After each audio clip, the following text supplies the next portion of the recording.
It onto the nation's top 10 list of seaside resorts. Great Yarmouth in Norfolk came in 10th place in a poll of more than 4,000 people by Which Holiday magazine. It was Blackpool that came out on top.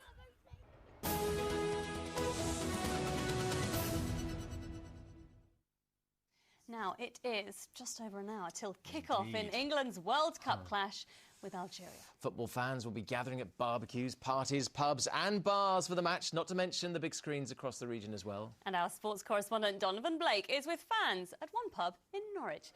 Donny, there's just one big question that we all want answering. Who's going to play in goal?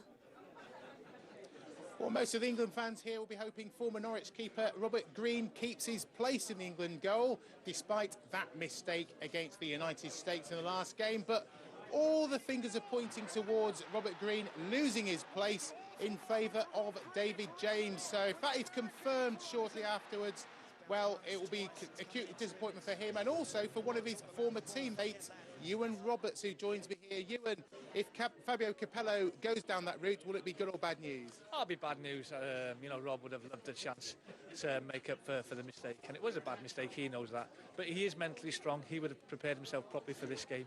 And as I said, when you've made a horrendous error like Robert did, he'd have loved a chance to make amends. But it doesn't look as if he's going to get that chance. Would he have a reprieve of appearing later on in the competition, do you think? Probably not, Donovan. And you have to ask the question, will Robert Green ever play for England again?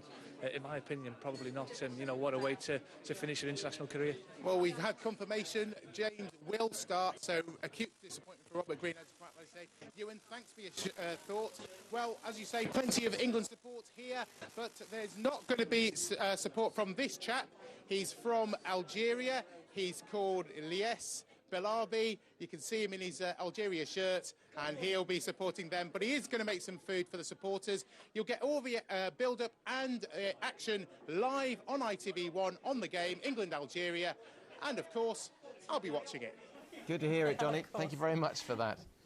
Now, it's not just football crowds drawing in the crowds, rather. Thousands flocked to Peterborough today. That was for day one of the region's leading countryside show.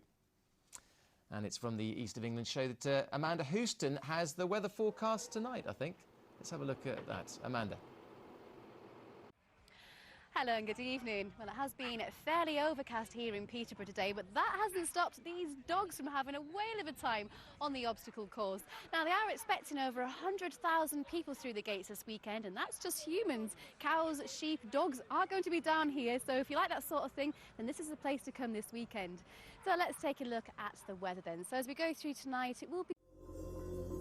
Well, everyone's getting in the mood for the big match, aren't they? Yeah, including Misty and Moe, the West Highland Terriers. Oh. They're certainly getting ready for the big game tonight. And thank you to Jordan from Munsley for that. Enjoy the game. We'll see you on Monday. Bye. Bye.